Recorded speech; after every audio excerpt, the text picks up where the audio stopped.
Hello, everybody. Welcome back. Episode 67. We have Lisa Benson on. I'm excited to get into it. She helps veterans with business and reaching more people. So we will see you on the other side of the intro.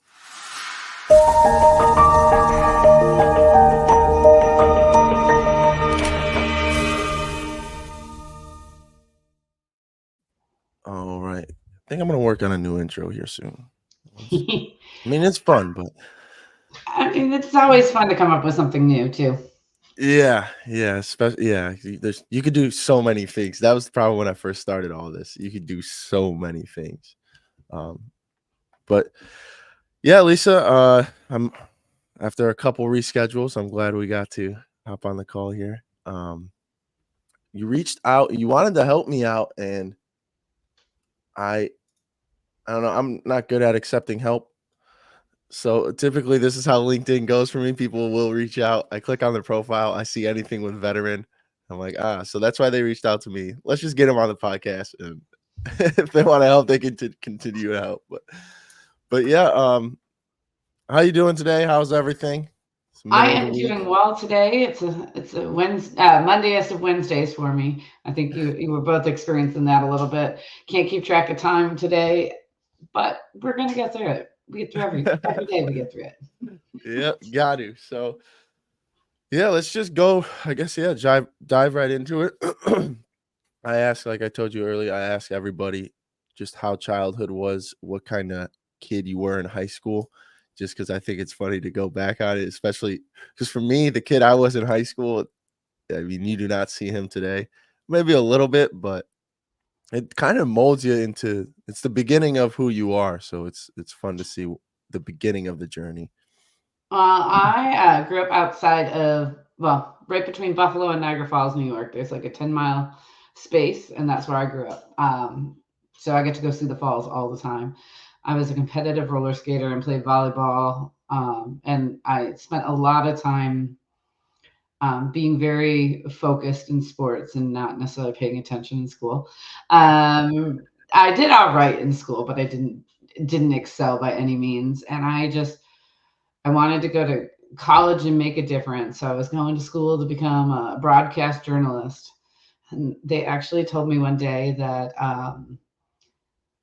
if there isn't news, make it up, which meant like take this little bit of a story and make it up. And it's so funny that that's what we hear in the news today. So I'm glad I dodged that. And I actually, when my parents divorced, when I was in my senior year of high school, and my junior year into senior year, and it was pretty traumatizing. It affected me all the way across the board to the point where when I got to college, the two of them made enough money, but and they counted towards my any of the grants and scholarships and stuff like that. I wasn't afforded because they made Mm. too much money, but I didn't get any of that, so I joined the army. I followed my younger brother and joined the army. Why'd you choose army? Most amount of money. If I had to do it Really? again, I would tell people to go air. I tell everybody to go Air Force. Yep, me too. Because when we were in Iraq and they got sub this, extra this, and they got there and they were gone in 6 months, I was like, I did something wrong. Yeah. I did something wrong to be here for a year and a half, and we're still debating on if we're coming home. Yep. Yep. Mine was I did the classic private move of getting married to get out of the barracks and get money. In the Air Force, it's one less rank. At E3, you get your BAH and you can move out. It's like Well, why did they not sell me on this in the recruiter's office like immediately? because the army was too busy saying, "Hey, if you do this MOS, we got this much money for you." Yeah. So Yep. we were looking at that spot. We were the bright, shiny object syndrome, and yeah, that's and I. So when I got there, they were like, "You could go to the Language Institute." They told me that school was a year and a half. I said, "Absolutely not. What's the shortest job, or what's the shortest training with the most amount of money?" So I went to 88 Mike School. I was a truck driver. Oh, Um, nice. so the unit that I was attached to was actually an instruction unit, so we got to go teach people how to drive tractor trailers. So I was a E4 teaching people. I just got out of school teaching people how to drive tractor trailer, which it was a lot of fun. I would never. in my earlier life say that I should be driving a tractor trailer. I'm kind of a um, what was that race car driver song? If someone was a race car driver, that was me. I like zooming in and out. Had a lot of speeding tickets very early on. Probably not a driver. Um, but that's what I was teaching people how to do. It definitely helped me in Iraq, though. And while on deployment and all that, we'll get into all of that probably soon. But yeah, my parents divorced. I didn't have a lot of money, so I joined the army. When I was in the army, I was definitely the if a guy can do it, I can do it kind of person. Okay. So And that if was you told me I had to pick the 50 cal up on top of the back of a a flatbed of a PLS, even though I could barely reach it, I was doing it come hell or high water. yeah. And that was what year was that? That was around 2000? 2004. I went in 2000. I joined the army in 2000. Followed my Okay. younger brother. We were basic training in Fort Relax and Jackson together. Together in basic training? He was actually in one unit over. I was 3 weeks Okay. behind him, so I we never got to see each other in our all of our military time together. We didn't get to see each other, and we were always within a mile from each other on duty and Really? doing things. Even when Oh I got my. to Kuwait, he was in Kuwait getting ready to leave, and we didn't see each other in Kuwait. And we were on the w- same fob. Wow. Hmm. How about that? Yeah. Um yeah, I did Kuwait in the summer, and that was the how long were you there? Were you there in the summer? Yes, for like Oh my a god. month and a half. Yeah. I just passed by. It was one day we passed by, we left. That was the hottest actually the hottest place I've ever been to in my life. Yes. And people don't understand what I'm saying when I say that, like, it was actually 130, it felt like 130 degrees outside walking around anywhere. Well, they also laugh at you when you say 119 or after 110, everything's hot no matter what. Like you're Ah, that's sweating a true. sweat. Yeah. But Yeah. yes, Kuwait was super hot and we drove up. So there were, you drove through brownouts, but they weren't sand brownouts. They were like gnat brownouts. Oh my god. So you couldn't have your windows down or all that nastiness was coming into your vehicle. So Oh you're my god. sweating with the windows up because you don't want, ugh, ugh, and That's please, ugh. that's so bad. Oh my gosh, that's so bad. And you said you were out in, Fort Carson, right? That's, I No, forget Fort Cavazos, which is Kavas formerly ri Fort Hood. oh, that's yeah, that's where you are now. Yeah, Yeah, okay, we went yeah. out of Fort Riley, Kansas. Fort Riley, or for I don't know if that okay. is still Fort Riley though. No, I believe it is, yeah, Kansas. I had a couple people out there. That's the cool part about military, I'm sure you still have a little bit of it. Hmm. I have friends all over the map now. Yep. There's people everywhere. If I go somewhere, I text somebody, "Hey," it actually just happened. I'm going to Vegas in 2 months. I got a buddy out there near Arizona. I say, "Hey, dude, coming to Vegas. How close are you?" 5 hours away. I'm gonna be in Vegas anyways. It's just it's so much fun to have that. But it does going tying into the podcast, it gets so hard because I got nobody here in Tampa. There's nobody the chances of me meeting somebody in the military, make a good friend out of them, and then them moving back or anywhere near I'm moving is pretty low.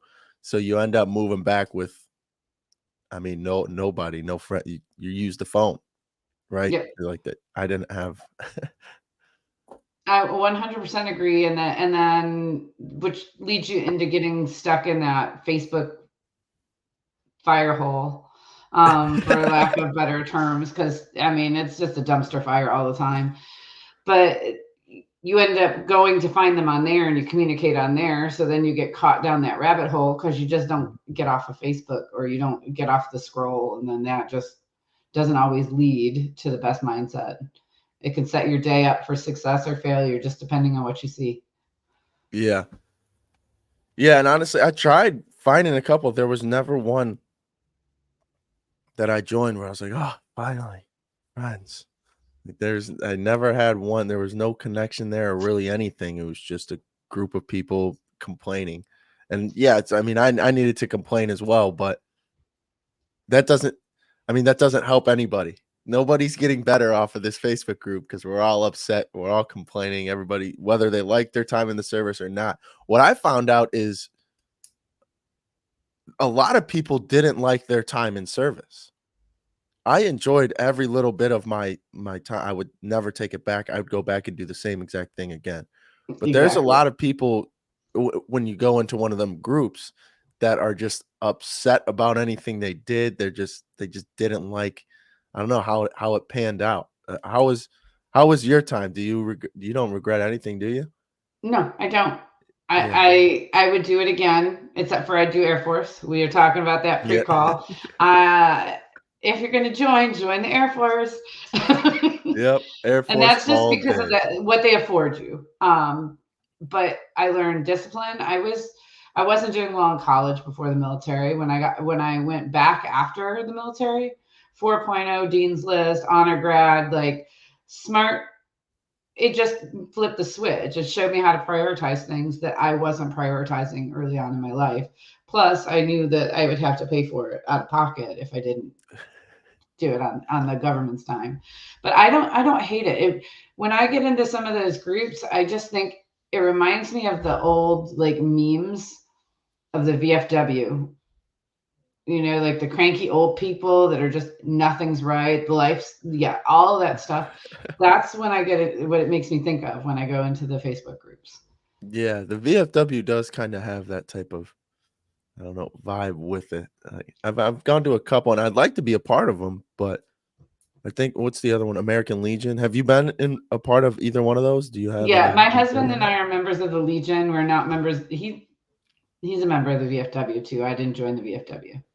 Okay. But Why it just Legion? depends on the town you're in. I mean, I Okay. know Tampa's got probably quite a few, Mhm. um, but you might Yeah. find better luck in one of the small cities outside of its VFW. Yeah, and that's where I'm at. There's I don't know, the problem here is everybody is old. Every veteran I know is 40 years older than me. When I go to the VA, it's I'm the youngest kid in there by 20, 30 years.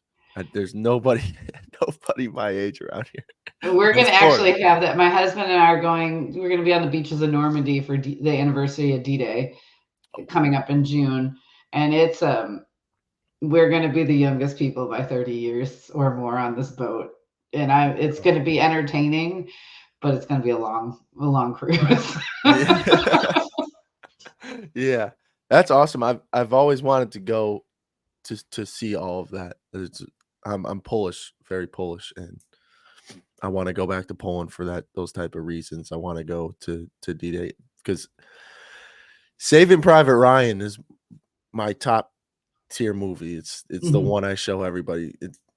My mom thinks I'm insane 'cause um, if I meet a lady, my girlfriend, I met her a couple weeks ago, and if you've never seen Saving Private Ryan, that's the first movie we watch. Just to To see the most people reaction, to see if this is worth they're worth keeping around. yeah, yeah, exactly. If you're like twitching, like, somebody who is also twitching with me, perfect. Yep. Um, yeah, it's a little insane, but how was your transition out? Because my transition, and that's my mission here, is to help every vet with a smooth transition. You know, one of my goals is to have a big compound where there's about 50 cabins, everything's self-sustaining, and you just work on the farm, you work on the garden, whatever it is, for a year while you get out, and you figure out what's your next move. Just because I was fortunate enough to have family to figure out what I wanted to do in that year, but oh my gosh, did it take I mean, it took longer than a year, but the transition out and one of the dudes we had on, I just reposted this clip. He was saying, we're not going back into society because I joined the military to avoid society. So now Hmm. I have my military mind on top of my already outcast mind going to integrate with society. And it was just for me, it was brutal. And most vets it is. How was your transition? It was pretty brutal. I it was just kind of like you're done, Mhm. and I didn't take the initiative to go through all the courses and listen to all the things because it wasn't mandatory, and if it wasn't mandatory, I wasn't doing it. Because I was by the time I was ready to get out, I knew I wasn't staying. I wasn't going to stay at the 20, so I was just ready. I was ready. And then when I didn't have that to do anymore, I was like, wait a second, what is my next step? What Yeah. is, and Well, I was fortunate because I have a very supportive husband who's gone through a lot of the stuff. And I mean, our deployments were off cycle. And that was one of the reasons I got out was we didn't know if we wanted kids. We didn't end up having kids. Um, and then he and I were deploying every other year. So we were never home together. So we've been married almost 25 years and we haven't spent 25 years together, which is mhm. probably a benefit. It's a blessing and a curse in a lot of ways. But we don't have, or I just didn't want to have this constant cycle of deployment. Because when you start, I mean, you're rolling the dice at that point. As far as we had 5 deployments between the two of us, and then my brother has two.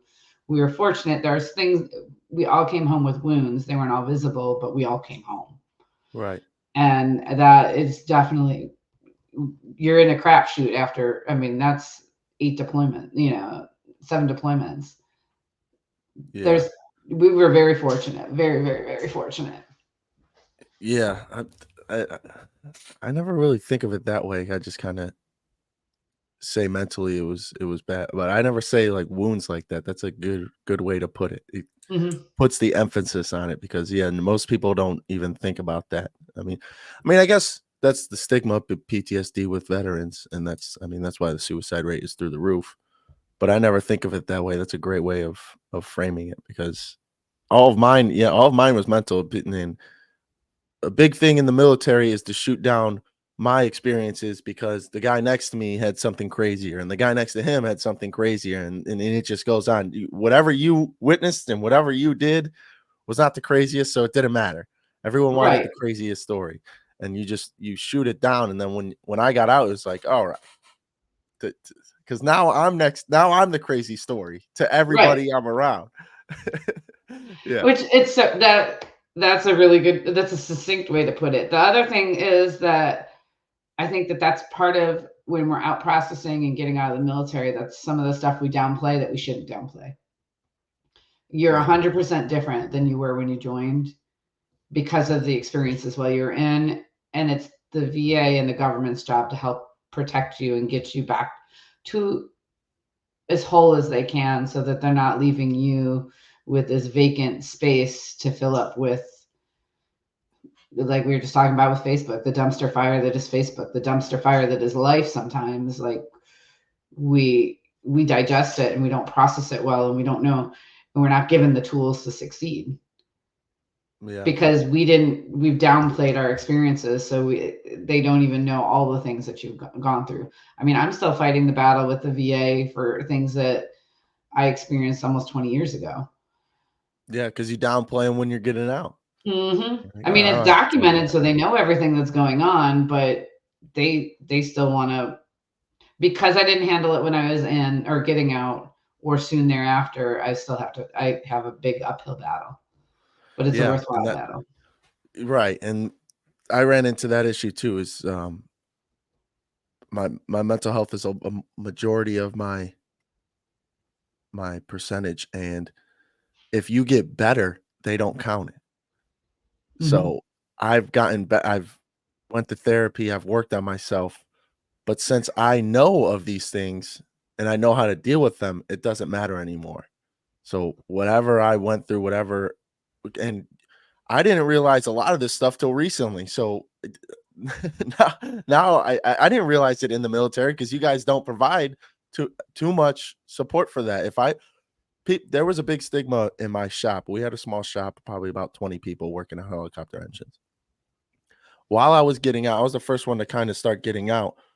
I was I was the one going to therapy, and there was a huge stigma on therapy because we had security clearances. Everyone thought they're going to start losing their job, they'd be kicked out, and all of that. Everyone thought that. Mhm. When I started going, there was about 4 or 5 other people trickling after me because they realized, and I had nothing to lose. I was already getting med boarded, so I there was didn't matter to me. I'm getting out. I'm gonna tell Yep. them everything. And so the huge stigma around looking for help while in the military, because otherwise, I like we said, we downplay it. So I'm not thinking about all the stuff I went through until I get out anyways. But now that I've gotten out and didn't mention it back then, now you guys aren't going to pay me for what you've done to me. It's a vicious loop. Yeah, that's yes, that's it in a Mhm, nutshell. And it's almost like it's frowned upon by your senior leadership at times to go get help.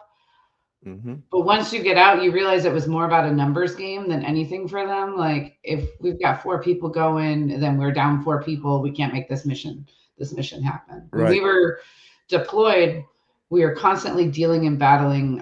We were transportation through the Sunni Triangle, so we drove from Balad to, which is Anaconda, for those that know that, to Mosul, to Fallujah, to Kuwait, to Baghdad. So all of that stuff was our mission space. We get 3 to 4 hours of sleep, and you'd be back on the road again. Oftentimes, we didn't have chow, or hot chow. You'd have MREs, or you'd have whatever's left over in the DFAC when you get there.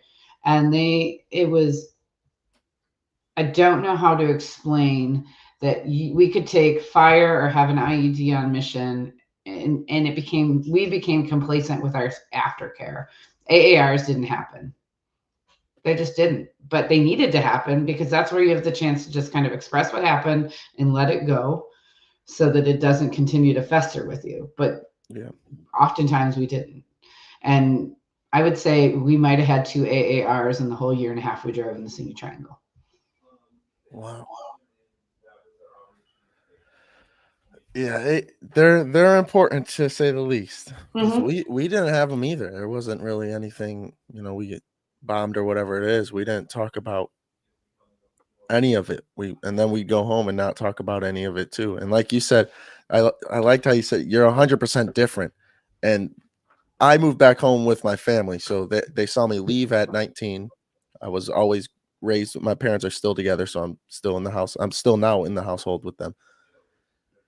They thought I was still the 19-year-old. I came home at 23, 24. They still saw me as that 19-year-old kid. And I didn't know what happened to myself, so I couldn't explain to them what happened to me. So Mm-hmm. I didn't know how to explain, like, no, I like, you guys don't want to believe me because you want me to stay that 19-year-old kid. Shoot, But they want you to stay the 2-year-old. Don't even get to yeah, 19. yeah, exactly. So it was hard to explain and express to them, like, this is whole new territory for me too. Like, I know you don't want it. I don't want it either. like, Right.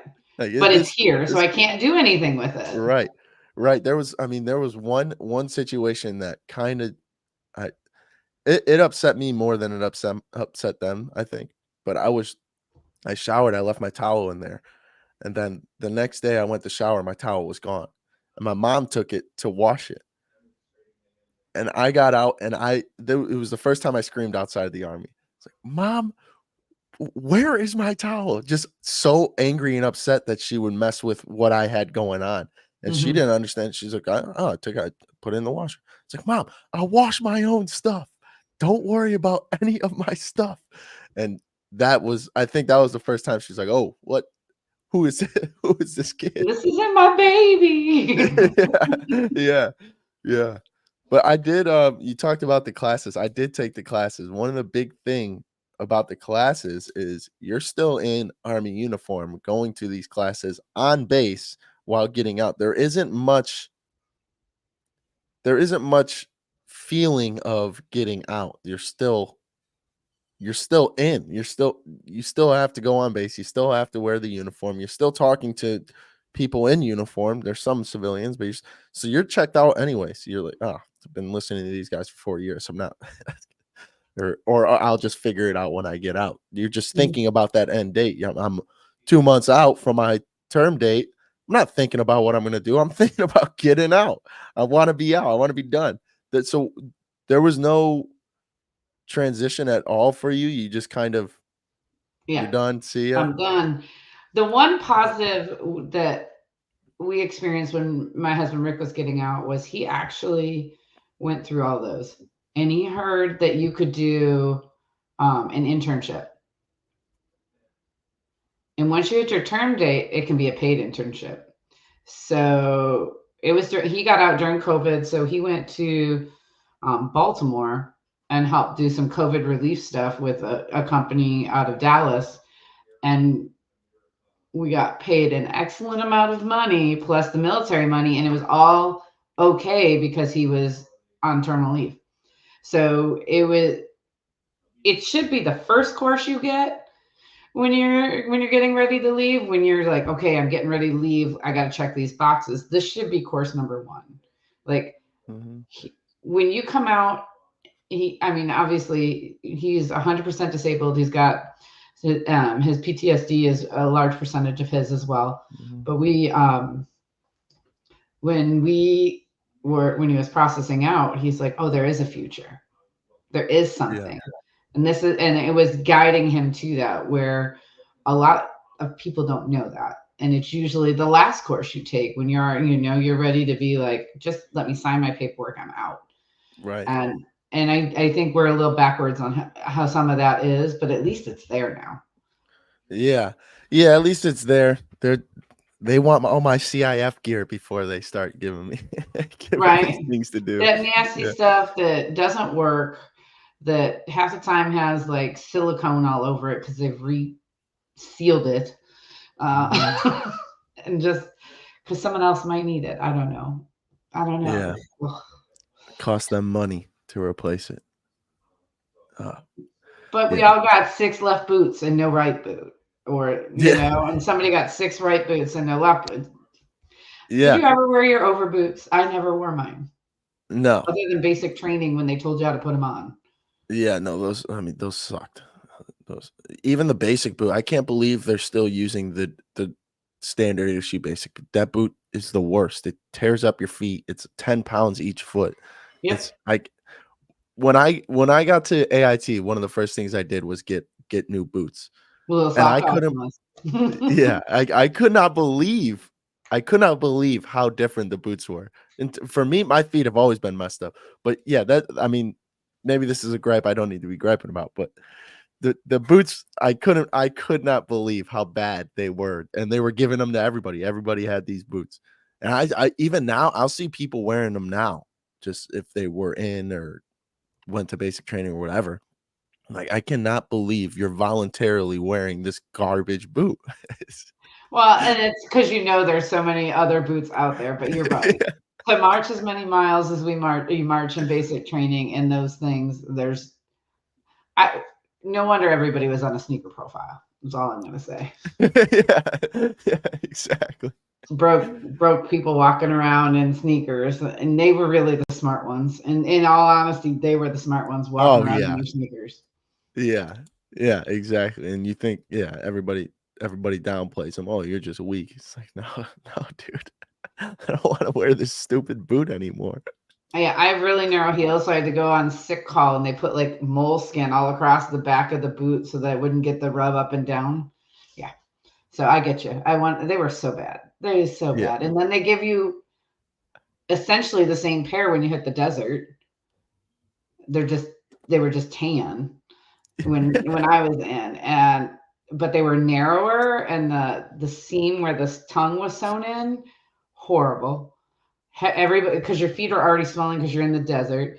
Everybody's feet. Oh, yeah. My husband sent me boots over there, so I didn't have to wear them. Best thing ever. Best thing ever. Yeah. Yeah. The little things. It's the little things that He matter. got me the ones with like the aerosol or the airborne platform on them. The nice thick bottom ripple sole. Oh, I Mhm. could walk for hours in those, no pain. Yeah, even strapping them on is just like a sigh of relief once you know. Like, "Oh, Hmm. The these new are so boots, light." yeah, the new boots, like the Danners and stuff that people are wearing, so much better. But that wasn't in when I was in. I mean, it was towards the end, but it wasn't until we went to the ACU that you got to wear those. Oh, okay, yeah, I had the Nike ones, and they were oh, it was like walking on clouds. It was amazing. Well, you're a But bit younger than I am, so I got lucky. I got lucky. I will say I got lucky. But how? So we'll go into what you do for work now, because um, like you said, we have similar missions. How did you get into this? It's you've been doing it for a while, right? yeah. So I originally, when I got out, I wanted to help veterans. I went and I got my master's in public administration. I was going to help. I was going to fight the VA. VA was so broken, nobody can really fight it because it's too busy fighting itself. It's getting better, but that it was outside of my scope of what I could do. So then I went and was massage therapist for a period of time because I wanted to help veterans know that there's something other than medication to help them heal. And then I joined roller derby, which is we were talking about finding a community. That was kind of my community. While my husband was going through the rest of his military career, I played roller derby. I was I loved it. It was definitely a part of my healing and finding people who everybody was broken who came there. We all had our own story Mhm. and we could support each other. So I started helping them do some marketing and helping them get that kind of stuff going. And then come full circle back to when I wanted to do broadcast television, I started helping people market. I started, I worked with a nonprofit. Then I started doing some working for a competitor to Retail Me Not that does couponing, and writing those coupon codes for people so that they could get discounts. And then I was like, I really should start my business. And I have a really good friend of mine and my husband supported me in that and just like, hey, just do it. So I started Developable Designs part time and I was helping coaches because I wanted to make enough money so that I could help veterans. So that Okay. was like, and so then one of my coach friends was like, you need to pivot that and you need to help veterans. You can coach the veterans if their business is if they want to really get in business and things like that in the beginning parts, I can help you. If it comes into the minutia and you're high six figures, I've got coaching staff that work with some of the coaches that I've worked with that would be a better fit for helping you. But the big thing is, I want to help veterans know there's something more out there for them. If they started a business, awesome. We have so many skills that we can use to grow a business. We can help you get, there's funding assets out there, and I'll actually share that the list of some of the options with you so you can put it in the notes for the show if you want to. But Yeah. there's so many options out there for funding, for grants, if you're disabled, all of these things that we can help you kind of get, but also we can help you market your business because really you can have all the best business ideas in the world, but if you can't get that out to the masses, you're not making the money and you're not making the income that you really should have. And like you worked your ass off your whole life, you should be Mhm. able to get these things. So I want to help veterans be seen and heard and thrive, not just survive post service. Yeah, like I said, we were doing a little bit of what you did or what you do, and oh man, it was so hard to tackle it all at once. So I switched a little bit. I just went into sales now. I do life Mhm. insurance sales now because when you own your business, people don't think of it until you start your business, but it's you're doing the marketing, you're doing the selling, you're Mhm. doing the fulfillment, and then you're doing the follow-ups. You're doing so much as one person that I mean, it's not impossible. You could definitely still do it, but the workload blew me away because I was also going to school at the time. So now I'm Ooh, trying yeah, that's a lot. I'm That is trying a to lot. start a business, go to school. I people are like, "Wow, you're doing so great. Good for you." I'm like, "I don't know what I'm doing." I have no Well, idea. we've got an amazing roadmap that helps people get started. Like, what is the one? Where are you at currently? If you're a fresh slate, you're a fresh slate. That's great. Let's first thing we got to talk about is an offer. What is your offer? Mhm. Then when you go from the offer, what's your upsell? What do you really want people to get? Or what's a downsell if they can't afford what you really want them to get? Right. I mean, I know you have that in life insurance too. Like, this is the premier offer that we want them to have. We can get them all these extra things that they want at the Cadillac, or they could have the Chevy, or they can get the Pinto. Like, Yeah. you have stuff to serve them at every level. It's just what's the best way to serve them, and really you got to let the client dictate that. So we developed a roadmap to get you through the basic things, as well as some books to read. I love Audible because Oh yeah. then I can do that while I'm doing other things. PTSD and ADHD go hand in hand sometimes. Oh And if man. my brain's busy listening to that, I get so much work done because I'm in a hyper focus. Yeah, I call people pretty much all day, and I have classical music on in the background. I just to sit there and watch or do one thing, to me, it's been driving me nuts. Like, I have to have something in the background, audible. I just realized you could do it on the computer, so I just started doing that, but I oh wish my that god, I have a Mac. I wish that it was an app on my Mac so you could just pull it up like you do on your mhm. phone, but it takes 2 extra seconds to log into Audible or whatever audio service you use. I've used Audible so long I don't want to get out of it because I've got like 1,000 books in there, and I'm like I paid for those. If I don't pay for my subscription, I lose my 1,000 books. What, So yeah. what are the top let's do top 3 books. Do you have top 3 books of Oh, let me. really anyone? I love 10x is better than 2x. Actually, I like all the Dan Kennedy, or what is his name? Let me pull it because I'm going to have a brain fart otherwise. My where is it? Dan Sullivan and Benjamin Hardy. The Gap in the Game. 10x is better than 2x, and then the Who Not How. You can when you listen to them, there's definitely a progression of where they got better because they got more experience working together. But the idea on all of it is for 10x is better than 2x. When you make 2x gain, you just have to change things slightly so that you don't even notice the gain. You don't even notice the change. When you make 10x change because you want 10x the result, you have to 10x your life. Okay. And it's kind of like when you think of going back to your questions about being a kid, when he talks about his son playing tennis and his son wants to go to college, play tennis in college or go pro circuit. And he's like, well, this is a 2x gain and this is a 10x gain. What is it that you want? Because how we approach it is completely different. Yeah. Because if you do a 2x growth, you're likely going to fall back. You're going to fall back to what you were. You're going to fall back to the comfort zone. You have to change everything when you go 10x. Yeah. No, it's a good mindset to have because especially when getting out, it's a 10x mindset. When you're Exactly. transitioning out, that's exactly what it is. You're changing everything, and Well, if you don't, you'll fall right back into it. yeah, and the who not how. What I really liked about that one is it's I might not be the best person for this, but this person is, so I'm going to have them do it Okay. rather than focusing on the how am I going to get this done? How am I going to get this done? If you're a business owner and you don't have the skills to do some of the things, there's businesses out there that can help you, or you can jump on Fiverr and help somebody out that's in another country who's going to charge you, $3 an hour to do something for you.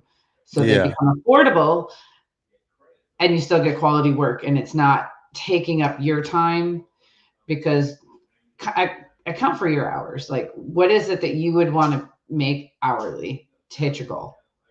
If you don't want to do marketing because marketing isn't your strong suit, it's going to take you 6 hours to do something that's going to take someone else 3 hours to do. So you're paying them $9, just to use my simplification of $3 an hour. You're paying them $9 for something. If you would charge yourself, you'd do $100 an hour. So think about the price difference there. Like Yeah. you've made money in the long run. And then I'm a little bit of a sucker for oh shoot, what is his name? The Marine, the guy that was in the Marine, the Army, or he was a Marine Army, and oh shoot, he's a motivational speaker Is now. it David Goggins? Yes, Right. I laugh at him because he actually grew up not too far from me in Buffalo. His parents owned or his dad owned the other roller rink that was actually in the city that wasn't far from the university I went to. He is a little extreme, but Mhm. I the parodies of him now are even better. Uh, but he's got a mindset, and he got himself out of the funk, and he got himself out of the funk because he bullied himself out of the funk. So he's not necessarily for everybody. Because if you already have a problem bullying yourself, you shouldn't add to that. Yeah, it's nice to know the other extreme though. So Hmm. you're on one end of extreme, I can't do this, I can't do that, doubting yourself every single day. His extreme, and I listen to him a little bit. I'm more of a Jordan Peterson guy. Yes. He's got a way with words. I saw him live a couple weeks ago and it was incredible. Uh, but yeah, Goggins, you understand what the other extreme is, and you don't have to do everything he does. You don't have to. I mean, the dude runs like 80 miles at a time. You don't have to do all of that crazy stuff, but you start to understand what the other option is. Like you're saying, understanding that this isn't what life is supposed to be like. You have so many other options to go through. Well, let's be real. If we were all running and pooped on ourselves, we'd be out. I'm not continuing to run.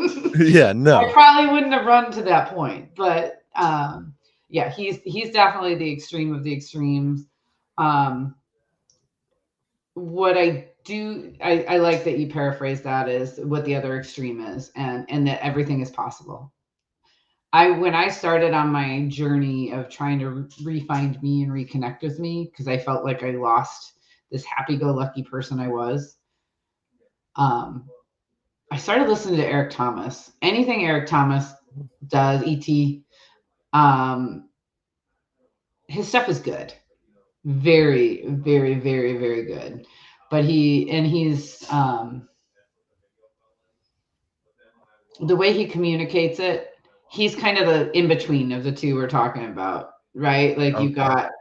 got crazy up here. He didn't graduate high school. Et didn't graduate high school. He lived on the streets for a short period of time until his wife's family took him in. He's still married to the same lady. He was married way back when, and he's just kind of flipped the script. And he's like, it doesn't happen incrementally. You make this change, then you decide what you want your life to be next, and you live that life, and you make that change, and you make that change. And it Hmm. was kind of it's very impactful without being so in your face. He's Yeah. a little in your face because he's hyper, but he's not the aggressive hyper. He's just hyper. Yeah, that's another thing is the incremental changes is because I thought I could get out and just like you said, just I'm good to go. Click. I'm back to being who I was. Hmm. And it got to a point where, and I've said this before, I was just focusing on how to brush my teeth. I I had nothing better to do than figure out the best way to brush my teeth because I had nothing I had nothing going on. There was nothing in my life getting me out of bed. So this would get me out of bed and then I'd end up going to the gym or whatever it was. But Hmm. those small incremental changes and now the stuff I'm doing, you would not I would not have been able to write this down 3 years ago and believe it. The stuff that I'm doing now. It doesn't nothing adds up. And Because you 10x your life and you didn't know that was possible. yeah, I had no idea. I had no idea because I mean, even in the army, they incrementally change you. You know, Mhm. I mean, they shave your head right away, but other than that, they you're slowly changing into a different person. Now you got to slowly change into a person you want. And one of the things I say a bit is using the discipline the army gave you for the mission for your own mission. Is you're That's really good. That's yeah, really good. you're so used to just staying into this zone and you know waking up at 5 a.m., going to work, coming home at 6 7 p.m., and being disciplined the whole time and doing your work, and you got your clothes are all set up and all of this stuff. You're so disciplined and you're so focused on helping the army out. Then you get out and you just kind of let it go because the army's not there anymore. Hmm. You can use everything you learned, those type of skills you learned for your own good, for your own mission. And nobody, you want to toss everything out that the army taught you or the whatever military you were in taught you just because you're not in it anymore. But once I realized, look, I could do, I already proved to myself I could do the army. I proved to myself I went into special ops. I could go to the top engine shop in all of army. I've already proven myself I can do it. But now why am I not doing it on the outside? and it was because of that I was using it all for the army, instead of now using it all for myself. That is really well put, and a lot more people need to look at it that way. I mean, that's there's nothing to really add to that because that's succinct. Because you're prioritizing you and your growth rather than the army and the army's growth. Yeah, and Uh, it's a new idea because you also didn't do it in the army at all. It wasn't like, oh, I did a little bit of growth for myself. There was none of that. You were doing it was all in on wherever you're at. And if you mhm, weren't all in, you're the scum that nobody wants to talk to. You're the leaders hate you. So mhm. yeah, it's today's episode is sponsored by Honor Guard Coffee. Owner is Steven. He was on episode 57 with us, so go check him out if you'd like. Know what you're thinking? Another coffee brand, and I'm here to tell you to stop thinking that. This coffee brand was made to support veterans, and we can't pass that up. With 25% of the proceeds going towards veterans, the mission of Honor Guard Coffee is simple: pair each veteran with a service dog. On top of that, each blend is named after a service animal that actually served, including their breakfast blend, Cairo, the Belgian Malinois, there on the Bin Laden raid. Think of Black Rifle Coffee Company, but with more help towards veterans, a better taste, and dogs. We all love dogs, so you gotta love this company. Look, I'm just a regular coffee guy typically, drinking the same old garbage from Walmart. And let me tell you, if you're that guy, give this one try. Just one try, and you'll never want to go back to Walmart again to get that garbage coffee. Like I said, the owner, Steven, was on our show, episode 57. He's an ex Marine, struggled through his fair share of mental health, and is just looking to make a change. With us supporting him and him supporting us, we couldn't be more proud to align our mission with his and have him as our first sponsor. Thank you, Honor Guard Coffee. The link is in the description below if you'd like to try some. Now back to the podcast. I don't know. It's hard. Uh, the transition out, I like I said, that's my biggest goal because there's, oh man, the hopelessness that follows it. You've completely destroyed the purpose that you had for how many years. It's gone now, and you got to Mhm. find a completely new one. And you're not trained on where to start because it's typically a natural decision to go into the military. Like you, I'm not going to pay for school. I wasn't good at college anyways. Let me just find something to get out of here. Mine Mhm. was the same thing. I wasn't good at school. I don't want to go after something, a degree in school that I don't know what I want to do. I have no idea what I want to do. Let me use this as a buffer. And it's Yep. typically just a natural, let me get into it. Now you got to find a new thing. It may not be natural anymore. You're not just going to fall right into a new thing typically. So it's a whole new mindset. It's a completely different story. I would love to see the studies from somebody who went in at 18, 19, 20, and somebody who went in at 30 to see the impact of the military on their lives. Mhm. Because at 18, 19, 20, 21, you don't even know who you are. Right. You haven't even become an adult yet. I mean, you're still, half the time you can't even get into a bar. You can go die for your country, but you can't have a beer. Hmm. Um, which I know is a joke for a lot of people.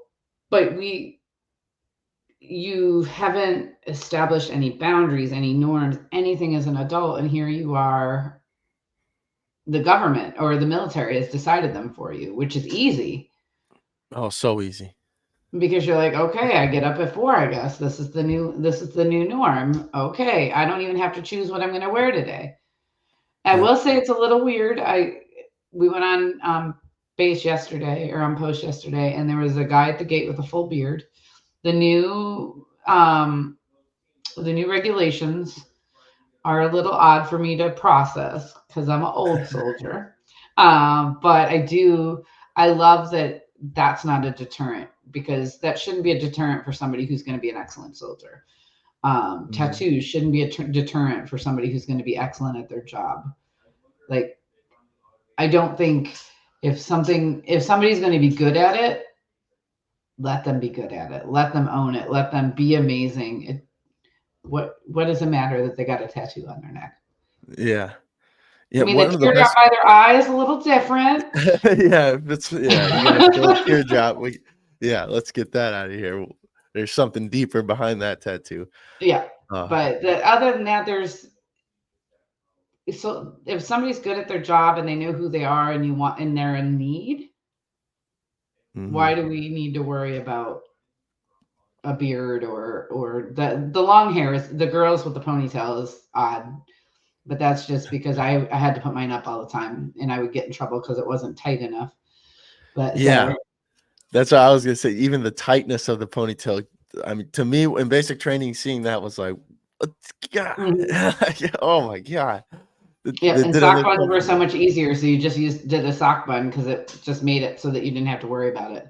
Yeah. Oh man, it was. Oh my god. That I think that's changed a little bit too, but I don't know. Yeah. I'm not too sure, but yeah, one of the best guys in our unit, Davis, he had a tattoo on his neck, and I had to get a waiver for it. But Mhm. I mean, if they didn't get a waiver for it, they would, like you said, they would have lost one of the most phenomenal soldiers I've ever met. So, um, Oh, yeah, and I understand when somebody's scanning the crowd and you think about if he becomes the number one target, he's easy to find, right? mhm. But depending on the job that they're doing, it doesn't matter. Anyway, we could go ad nauseum on that one.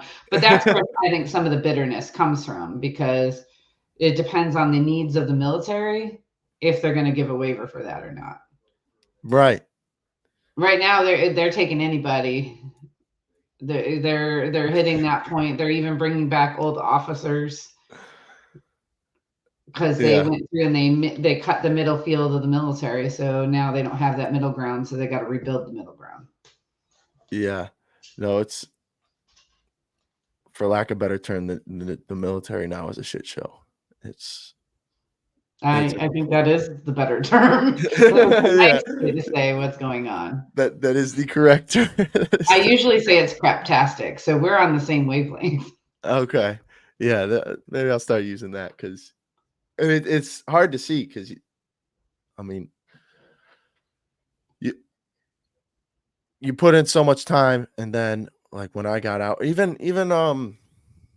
like, going overseas and coming back, did you ever feel like you kinda got scammed or anything? Like, when I came back when I got out is when I really realized, like, "Oh my god." I still have it written on my wall. I listened to Patrick Bet-David's Choose Your Enemies Wisely, one of Mhm. my favorite books now, and I wrote down my enemies, and number 1 enemy is the government. They will not trick me again. I I just felt so tricked. I felt betrayed. They used my patriotism against me and changed everything about me. And I don't know if there's a better way to do it, if there's other options than completely changing who I was to conform into what the military needed.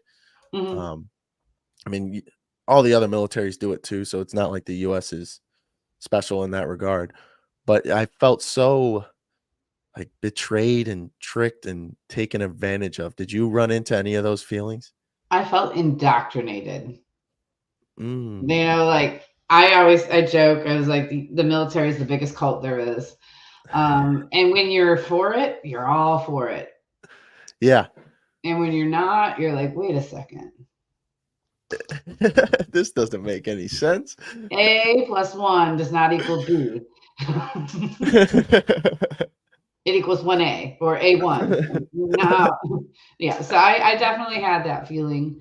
Um, the hard part that I go through is when I create that enemies list, is when myself becomes, I put myself on that list because you Mhm. start beating up when you look at your list, you then start beating yourself up about the list that you let this stuff happen to you Yes. or be part of it. And then you get mad at yourself. You may, and that's when I go back to the one of the original questions you have is like, would you change anything? No, I wouldn't. So whenever I get mad at myself for letting this stuff happen, I ask myself, would you change anything? And when I say no, I wouldn't, I let myself off the hook. I have to, because if not, it'll just keep eating away. Yeah. Yeah. Yeah, it's and that's I mean, like we're saying that the numbers speak for themselves. That's veteran enemy number 1 is the veteran. Hmm. And I was having this conversation last night. There's not There's nobody that's going to care about the veterans more than the veterans. This is a big reason why I started the podcast, and a big reason I want to go back to school and become a therapist is because there's no person that a veteran can talk to that will understand it other than a veteran. I went to therapy through the VA and talked to, who knows, he could have been the top therapist in the nation. But to me, Mhm. he wasn't, because he wasn't a veteran. He didn't, there wasn't, yeah, you could help me with the simple things, the minute things, getting out of bed, whatever, that type of stuff. But you can't help me with the core issue. So then I started a podcast. I'm like, look, I got all these issues. I I want to share that. I'm sure I'm not alone on this. I know I'm not alone on this. Because Mhm. again, the numbers are speaking for themselves. Let's help more veterans. So we need veterans to get better to continually help veterans, because we lose a veteran, we lose helping a veteran. They're going hand in hand. You're so right. There's no that is definitely I mean, I've gone to group counseling on post and on base, and I've done it through the VA. I've done some other things, and where I get caught is because I'm a military spouse, and while I was over, I was transportation and a 50 cal Mark 19 gunner. So I wear both hats, and when I go to a group setting, a lot of times the male veterans don't think that I've experienced anything because they have that old school mindset where women don't go outside the wire, and if they do, these are the things that they do. And I didn't fit that traditional role. And then when you go and listen to the poor me spouses, it's like, yeah, it is rough. It's actually harder to be the spouse than the one over there Hmm. as somebody who wore both hats. But you're not the one who wakes up every day not knowing if you're going to wake up tomorrow. Yeah. And that, and I say that not in jest, but in true fact. Like, you're late, especially when you're in a wartime scenario, when you are laying in bed and the mortars are coming overhead, you don't know where they're landing. You I don't had know no what's idea. happening. Yeah. I mean, I remember one morning, we were in those metal connexes that had three rooms that were your bedrooms. Essentially, you had a door in the middle and two bunks. That's what we were in when we got to sleep in them. But when we would get in, the one morning it was like 2 in the morning. We had just gotten in from a mission and we had to leave at 6, and the mortars were coming in, and you could hear them. They were walking them all the way to the defact. And I said to the shoemate, I was like, should we put our body armor on? She goes, no, if we die, we're in our sleep. That was the reaction. Like, we had, Wow. yeah, because it was like, what else are we gonna do? Yeah. Yeah. You feel so helpless. Mm-hmm. And they want you to get out and go into those little jersey barriers that you see falling down around you. Like, I'm going to do that. No, no, no. So we just, I think we both pulled our body armor and put it over the top of us like a blanket, and that's how we went. That's how we were Wow. the rest of the night. Yeah. There was one time I was, there's about a quarter-mile walk to the hangar over in Afghanistan. And I would just tip it because I just wake up. So wake up, Mhm. throw a headphone in, listen to my music while I walk over there. And I was listening to my music, and this is probably one of the more terrifying stories I have, and it wasn't too crazy. Well, I'm downplaying again, but Mhm.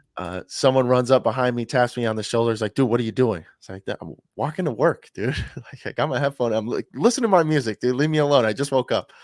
And he's like, "Dude, we're literally getting mortared right now. Like, come on, we're hiding behind the barrier right now.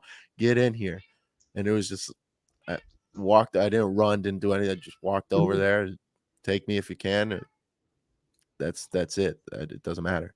It's so hard when, because I would have the same, like, I'm doing my morning stuff. Like, these go Yeah, off all the time. I'm just doing my morning thing.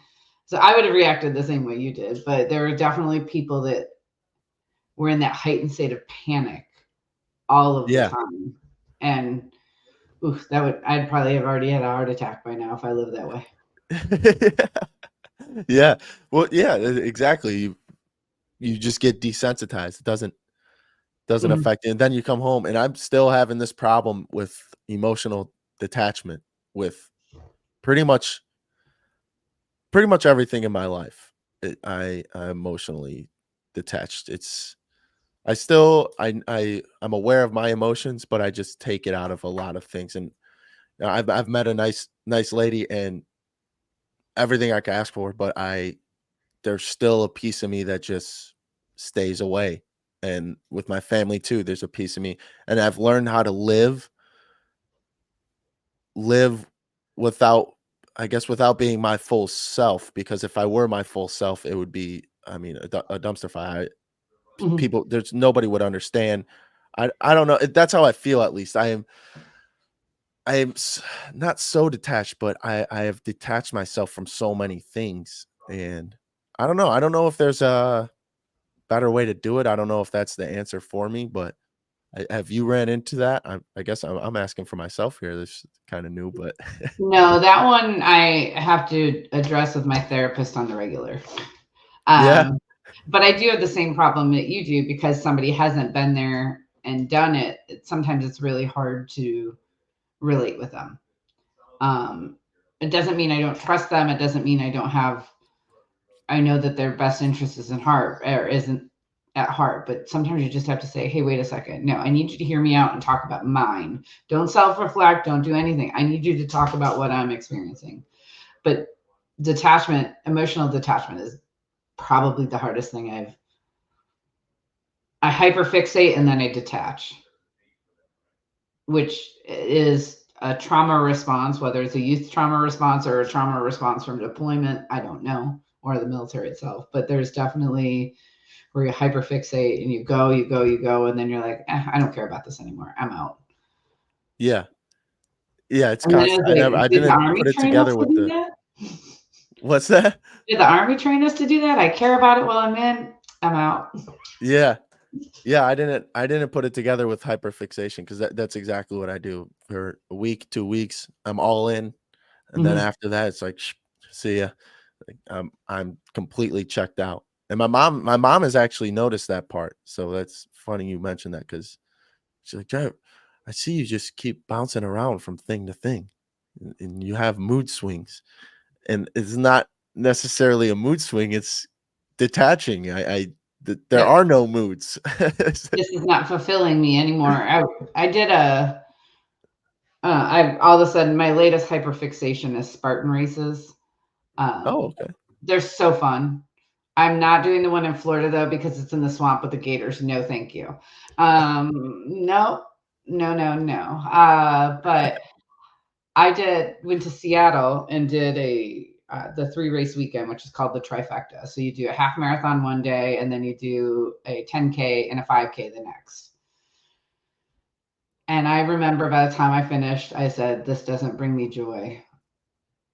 I don't want to do this again." I Mhm. since have done it because I'm not allowing that that mindset. That is one where I'm putting my foot down and I'm not allowing the mindset to do it.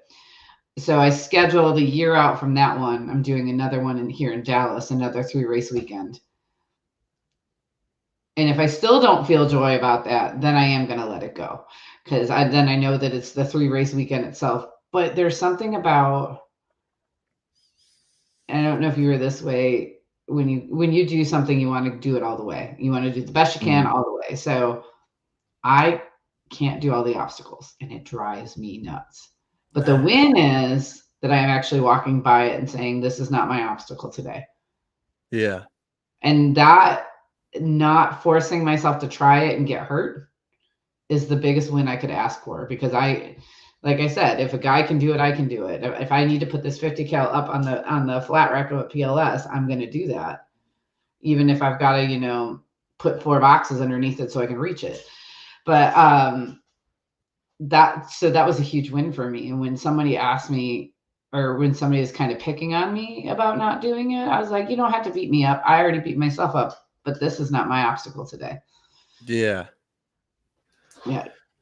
Yeah. They're No, so fun. If you ever get the chance and can do them, they're fun. There's veteran groups that actually do them together. I'm not part of any of them, but there's and I'm just not part of them because I see them during the event and then it falls off my radar. But Red, White, and Blue does them. More Heart Than Scars. Some of the DAVs do them. Some of the VFWs do them, and they do them as a whole group, and they support. So, say you have a quadriplegic that wants to do the race, they'll actually take him through all the obstacles that they can physically take them through with the wheelchair and everything. There's some blind people that bring their dogs through the veterans groups, just all of it, and it's amazing to watch. And then you're like, oh, I want to be part of that group, and then it falls off your radar because you got to travel home, and it's like, Uh, so I'll probably actually get off this call, look at some of these groups because. there we go. Nice. There's anything we gained out of it. Good. Mm-hmm, Yeah, no, what you said, you don't let it's essentially you don't let the detachment win. And I that's recently that's what I've kind of been doing. So I'm glad you tied that piece together because all it is yeah, telling myself it's like you said, it's a trauma response. It's guarding myself. Guarding mm-hmm, myself. But again, like you said, go back to I wouldn't change anything. So although this stuff happened to me, I still wouldn't change it. So what am I detaching from? Why am I pulling away? mm-hmm. If Um you see the signals, start. I have a note actually in my phone for stuff like that. Like in my notes app, I'll put in, I noticed this. This is happening here. And then if you start seeing it multiple times, that's when you definitely go to talk to somebody and say, hey, I've done the same exact response. Withdraw. I definitely am like, and it's a sharp cut too. When it's something that it's a sharp cut, and I'm like, I keep, mhm. this is my response every time I get to here. And it's usually afraid of vulnerability, being vulnerable. Yeah. Yeah. It's Yes. That's exactly it. easier to avoid it. It's easier to let it go than risk being vulnerable and hurt. Yeah. But I mean, I say it on the show quite a bit is you're only as vulnerable as the person next to you. So I mean, my goal. That's why, again, when I do the podcast, my goal is to be as vulnerable as possible, so people know they can open up Mhm. and they can tell it. And I mean, within hour and a half, typically is the longest episode. That's what happens is because if I just lay it all out on the table for you, and I do this in person too, I'll lay everything out on the table for you, and people they're shook. Like I can't believe the first time I went to church. First time I went to church here about a year ago, maybe a little bit more. Um, they walked me to a guy to hang out with him during the sermon, and then the pastor came up to me, but I was talking to this guy, and I shared everything. This was fresh when I moved back home with my parents, so been out a year and some change, and I just shared everything and say, "Yep, dude, this is what happened. This is what happened. You know, suicidal, held a gun to my head, and now I do a podcast, and this is my first time at church." And he was like blown away because I just let it all on the table. And sometimes that's not good, but most of the time it opens the person up. It makes them realize, okay, so this guy doesn't really care about anything. Like if he's willing to just talk about all that with me, Mhm. he's willing to listen to what I have to say about my situation. Yep. So I don't know, it's going both ways. Because yeah, I am scared of I mean, most people are scared of the vulnerability, especially with something that a lot of people I've witnessed a lot of people not understand. Like even I came home when I was moving home out of the military, I just laid everything out for my parents. Look, this is what happened. This is what my mind's going through. This is how I think. This is what I'm doing to try and fix it. And they didn't understand. And I thought they did. So a month later, I Mhm. move home and they didn't understand. And I'm blown away because I thought they did. And it's just, I don't know, it ends up getting scary. It's going to be human nature to not share it, to not be vulnerable. But what's life without that? Yeah, and life's meant to be lived and lived to the fullest. So I love that you are that vulnerable. I have moments where I am that vulnerable. I definitely still, um, I still hold it in probably too much at times, unless I am with another group of veterans and we're talking about things that Mm-hmm. are going on and experiences that we've had. You know, when you're there's for the females, there's Pink Berets out there, which is a group that talks, one, about how women go, the stuff that women go through, but two, really gets, they became more popular right after the incident that happened on Fort Hood with Vanessa Guillen, like Mhm. when the assault that happens for women in the military. And it's not just women that it happens to. And I want to make sure that everybody recognizes it's not just women that are being assaulted in the military. Um, Women are more apt to talk about it than men. For it's almost well, one, we get all those kind of, I can't even remember what it's called anymore, but you would go through all the trainings on the sexual assault and all Yeah, the that stuff. sharp and Yeah, EO. sharp. So, but and they hint about the male issue, but they never really go into they focus on the females, which we do know is a higher percentage. But as a whole, there needs to be, that's a vulnerability no soldier really wants to deal with because that makes them look weak. Mhm. And you don't want to look weak, because if you look weak, you're giving somebody something to poke at, or giving somebody some ammunition Yeah, to power. target Yeah, you. Yeah. yeah. And I would love for us to flip the script on that in general. Like, by you being vulnerable, you have the power. You have opened yourself up, and I think you've reclaimed your power in a lot of ways. Like when you said you went to church for the first time and you just laid it out. That was you standing in your power saying, I've experienced all of this. Yeah. You weren't saying, feel Th bad for me. You weren't saying, oh, all the poor me, poor me. No, you're saying, this is me. This is all of me.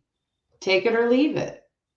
yeah, and that, like, that was, that's a lot of my problem when trying to be vulnerable, and I'm sure I'm not alone, is I I hate the pity. Like, people will pity you, and, Mhm. um, I opened up myself completely multiple times now. In my last relationship, I opened myself up completely, and it was used against me.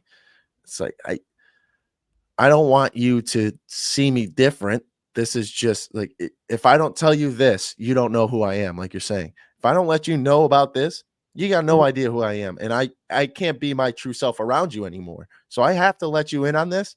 It's a middle ground. I have to let you in on this, and you have to let it go pretty much, and just kind of Mhm. come to the middle and say, okay, so he went through that. All right. I don't want a sorry. I don't want to, oh, wow, you're so strong for getting through that. It's like, no, man, like, this is part of my story. I'm trying to tell you my story so that there's something we could connect on. Because if I don't, like we're talking about, it ends up emotional detachment. You don't know anything about me. I'm not even thinking about our conversation when we're having it, because something you don't know is going on in my mind. You could be talking Exactly. about whatever, but if I don't tell you I'm divorced, you don't know I'm thinking about. I can't bring up how traumatizing the divorce was, or whatever situation the divorce was, Mhm. because you don't know anything about it, because I think you're going to pity me.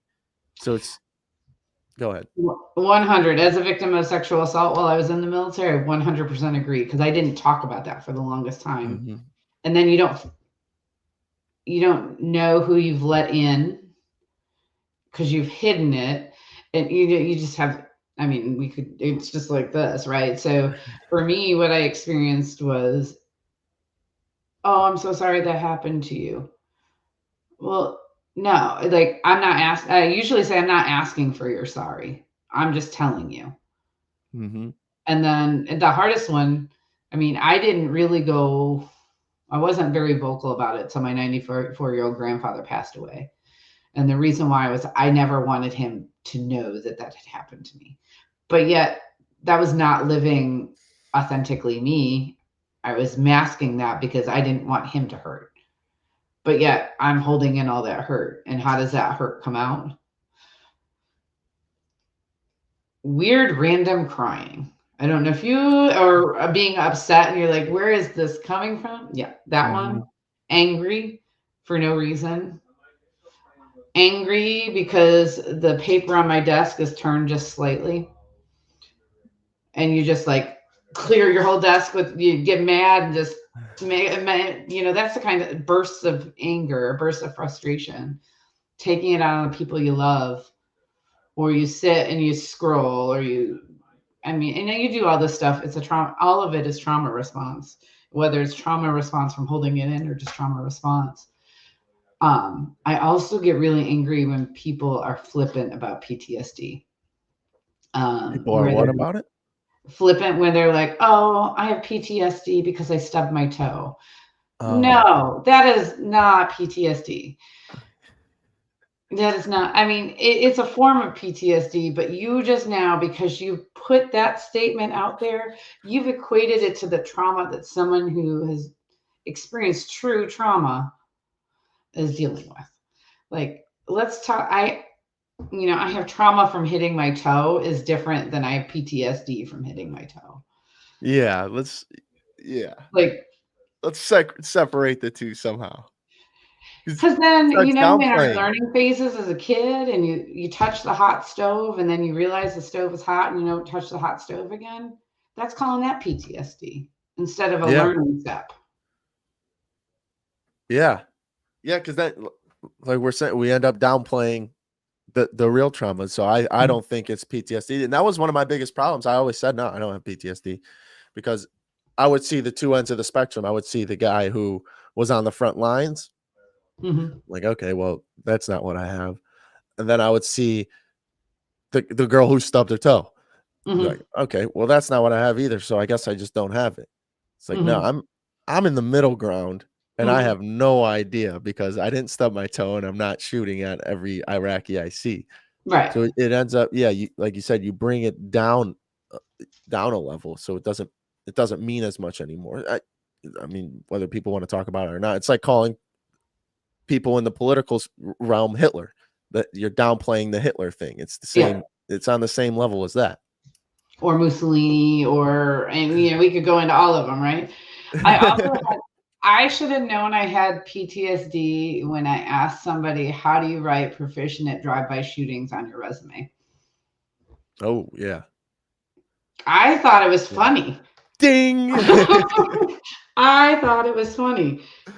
It wasn't. It didn't land well with the person I had asked. And then, I mean, my husband and I, we were driving home. His family's from a farm in Pennsylvania, and I was asleep, and I woke up and said contact right, and we almost ended in a ditch because we're both experiencing Oh a wow. weird flashback, and we thought it was funny, so we were telling people at Christmas. His uncle who had been to Vietnam was like, "Oh, you can talk to me about that kind of stuff, but they don't understand. They think you're Yeah, crazy."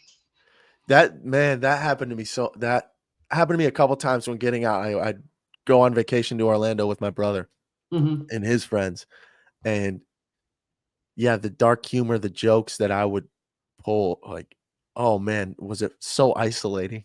Hmm. Like, and I would like, and I wouldn't care. I'd just be cracking up in the corner, or whatever it is, and nobody else understood the joke. And then now my mind goes to back when all my buddies were around and we were joking about that or whatever in the military. Now I'm just double sad. But yeah, it's that type of humor, and so then you end up having to not stay authentically you. You have to Hmm. find a way to, work around that just because people don't get it. And that ties back into the veterans not helping veterans.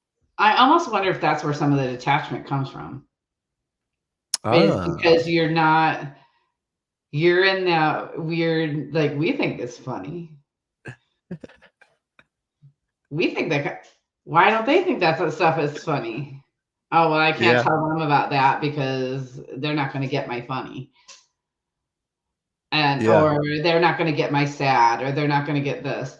I also think, and this is a soapbox for me, I think the violent video games aren't helping a lot of veterans. I think that when they get into war games, especially those that have experienced combat, they're constantly re-traumatizing themselves. They're not putting that part down. I yeah, mean, when you, especially if you're a front lines person, and you're choosing whether someone lives or dies, in a lot of ways, you're, as a machine gunner, I can say this pretty openly.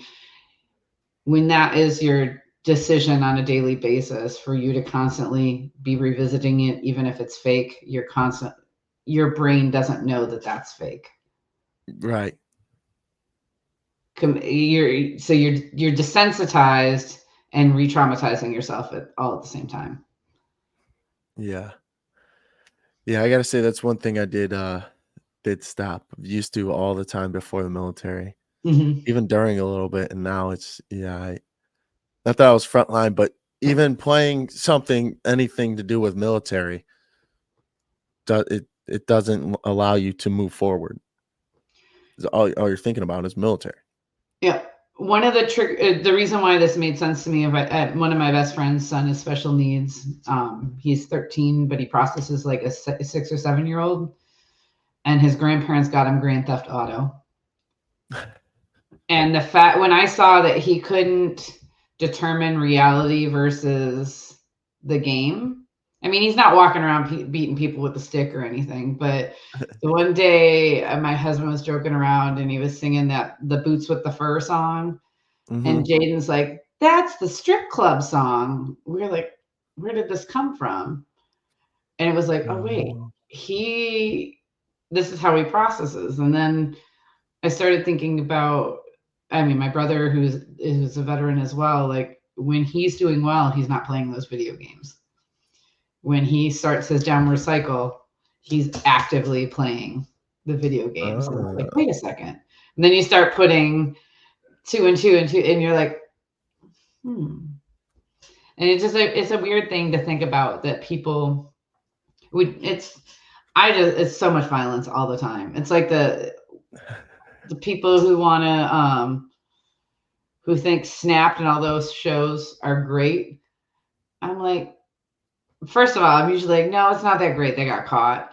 But also, like, we're glorifying people that are doing things that are not good for society. Yeah, it gets the clicks. Hmm. But for those that are already desensitized, it's just more data, more data. Yeah, yeah. I mean, just more data. You're constantly reminding yourself. Even when I see a helicopter flying over, I get hypnotized, and I Mhm. realized this the other day. A helicopter flew over, and I pretty much stopped what I was doing completely and just watched it. And all I did was think about my military. It's like, man, could be working on those or something, Because you we know? live close to the base, we hear them all the time. Then you start like, is that this one, this one, this one, this one? I wonder what Hmm. they're doing. Are they refueling? You just, I gotcha. I'm right there with Yeah, you. yeah. But typically close out with a final question. Um, what would be one, I would say, one skill you would want transitioning veterans to work on? What is the one skill that they need to understand or equipped when transitioning? I think we kind of hit home on the last part, learning how to be vulnerable and owning that space and owning your space. You spent so much time pushing yourself to get through, to make rank, to make, to get the things you want, get the courses you want, get the things, choose that in the next phase of your life.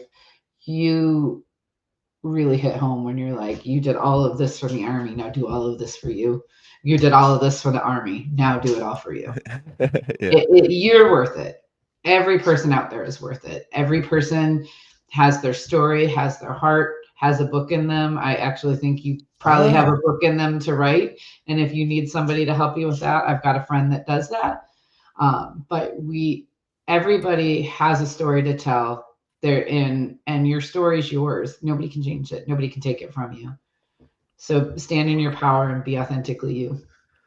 everybody has a book in them. I actually this last week started writing my book. Um, Awesome. and I would like to know what to connect with your friend, but I switched to everybody's got a podcast like this in them is Hmm. what I started with. When people, come to me about the podcast or whatever, it's like, dude, come on, just come on the show. They're like, what? I could be a podcast guest. It's like, yeah, dude, yeah, you got something to say, and that's why I love doing this because hearing somebody's story, um, and people may think it's repetitive or whatever they may think. The more people that have something in common, the more you realize you're not alone. And that was the thing that saved me from suicide. It's like I'm not alone. You are not So alone. yeah, I'm gonna message you on LinkedIn, my phone number. You can call me anytime. But awesome. I'll put you in touch with Carrie. She's amazing. She's been helping a friend of mine, one of the coaches. They're actually doing a course on writing your own book. I don't necessarily think you need that. I think you just need to get your story out, but she can actually help you in the next phase part. But in Awesome. general, there's the great thing is there's a Band of Sisters is a great book for female veterans, and it tells a wartime perspective from a female. And there's some that are disabled veteran females that are in there now, and it's just looks at the war, looks at it from a different perspective because so often we focus on the male perspective, Hmm. and and it's because there's more male stories out there. Because when you look at the percentage, I mean, my unit Yeah. was there was 16 females to 180 males, so like that shows you the percentage of what's going on. In general, though, that you're worth it. Your story's worth it. Tell it, whether it's in a podcast. Um, it's great to have people that you can reflect and connect with. You're so easygoing. You're opening the door to any veteran. That's amazing, and that we need more of that. We need more of that because people need to know there's more out there. Yeah. I want to say you're the first female veteran that we've had on. Yeah. Woohoo! I like that. Yeah. That's a good one to have. I hope that opens the door for more. Yeah. Yeah. We've had females on, but maybe a while ago. It was like episode 9. Episode 9. It was a good friend of mine, I think, actually. But yeah, where we are now with the podcast and the people we have, or the audience we have now, it definitely opens the door to a revisit, letting people know. Because I mean, people say, "Oh, it's a guy. He doesn't care. He's going to talk to other." I want to hear everybody's story. You know, Well, I that don't I should don't be care some of what what you your are. book's about. What's Where that? this podcast came from and how you decided that you wanted the platform that's there. Actually, yeah, I will write that down because it is not a part of my book. I It don't might know be why. something you cut later, but in general, that could be something because this is part of who you are, and you came to it for a reason. I mean, endsuicide.us is huge, right? Like we want to end suicide, we want to support our veterans, we want to do these things. That's a big part of who you are and a driving part of your mission. Don't detach from that. Engage it. Don't detach from that. Don't detach from that. Well, Lisa, thank you so much for coming on. That was a great episode. Um, Thank you. I've enjoyed it so much. And yeah, we'll keep chatting on LinkedIn. And if there's anything you need from me, if anybody reaches out to you, please put them in touch with me. yeah, sounds good. Thank you all for listening. All the stuff we talked about will be in the description, so don't you worry about that. And we will see y'all next time.